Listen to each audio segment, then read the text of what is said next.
Hello! Maayong hapon. Magluto po tayo ng tortang talong. Ayan. Binabad ko pa yan sa mainit na tubig at kinuhanan ko ng balat. At hinihimay-himay ko gamit ang tinidor at nilagyan ng pamintang durog. At nilagyan ko rin ng asin. Optional lang yan ha. Kasi hindi ko na nilagyan ng asin ang itlog na bababaran ko sa talong. Dahil may magic sarap na siya at vitsin. So yan. Diyan ko na lang siya nilagyan ng asin. At yan, isang itlog lang ginamit ko kasi 4 lang naman na talong ang nagawa ko, ay hindi pala 5 pala. Sorry. So yan, nanda ko na yung kawali. Yan, pinaglutuan ko pa yan ng itlog. Hindi ko na lang hinugasan dahil kakaluto lang ng itlog eh. Hugasan pa, itlog lang din naman ang niluto ko dyan. So yan, pinapainit ko muna yung mantika at binabad ko yung 2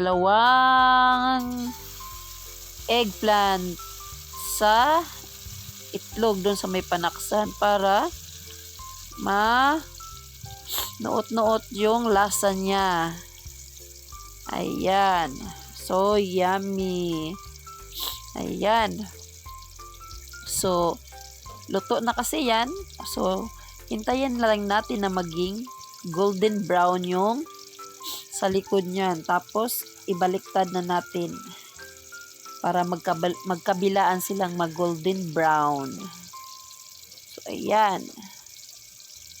At, ayan. Nilagay ko muna yung itlog doon sa natira nating eggplant para mababad talaga sila at manuot-nuot ang lasa. At yan, may sobra pa. Nilagay ko na lang dyan. Charap. Charap talaga. Nasarapan ka ba, Jikel? Oo. Wow. So, ayan. At, tingnan natin yung takip. Tingnan mo natin yan. Takipan sana. So, ayan. Babaliktarin na natin. Tingnan natin at kung na-golden brown na ba siya.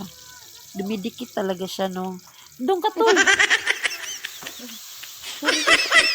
Ayan.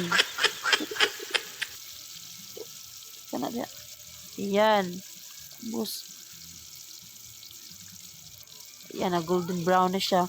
Ayaw, daki sakit. Ilan.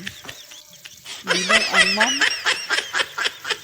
Ayan, at ang kati ng likod ko, kaya pinakamot ko muna ng batang maliit. So, ayan. Daghang salamat sa panood nyo. Bye!